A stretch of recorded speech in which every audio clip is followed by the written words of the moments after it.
বাংলাদেশে অনুষ্ঠিত হতে চলা দ্বাদশ সংসদ নির্বাচনের দিন নৌকা মার্কায় ভোট দেওয়ার আহ্বান জানিয়ে প্রধানমন্ত্রী এবং আওয়ামী লীগ সভাপতি শেখ হাসিনা বলেছেন, দেশে দারিদ্র্য দূর করে মানুষকে সুখের শান্তিতে রাখব, এটাই আমার লক্ষ্য।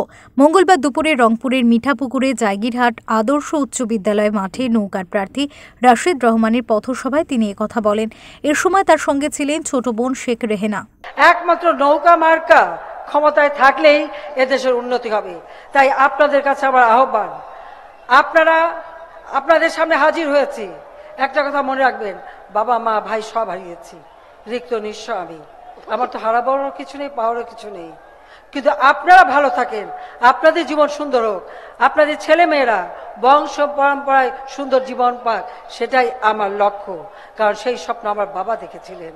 তাই আপনাদের কাছে আমার অনুরোধ, আগামী 7 জানুয়ারি নির্বাচন, এই 7 জানুয়ারি নির্বাচনে একেবারে সকালবেলা উঠে যারা ভোটার তাদেরকে নিয়ে সবাই ভোট কেন্দ্রে যাবেন।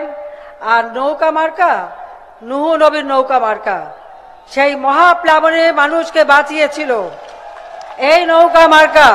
যে নৌকা মার্কায় ভোট দিয়ে আপনারা স্বাধীনতা পেয়েছেন, এই নৌকা মার্কা, যে নৌকা মার্কায় ভোট দিয়ে আজকে উত্তরবঙ্গ মাঙ্গাপীড়িত হয়েছে থেকে মুক্তি পেয়েছে। এখন আর মঙ্গাপীড়িত এলাকা নাই। মঙ্গা থেকে মুক্তি পেয়ে আজকে উন্নয়নের সুফল সুবাতাস বইছে। এই নৌকা মার্কাই আপনাদের জীবন মান উন্নত করেছে। কাজে আগামী নির্বাচনে আপনারা নৌকা মার্কায় ভোট দিয়ে আমাদেরকে আপনাদের সেবা করার আরেকটিবার সুযোগ দেবেন, যাতে আপনাদের প্রত্যেকের জীবন উন্নত সমৃদ্ধ করে দিতে পারি। আপনারা নৌকায় ভোট দেবেন তো? ওয়াদা করেন হাত তুলে।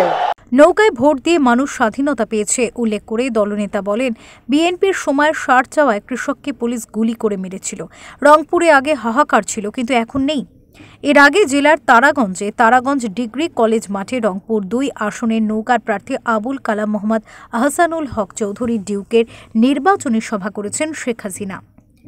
ঢাকা বাংলাদেশ থেকে আলসাদি রিপোর্ট, ওঙ্কার বাংলা।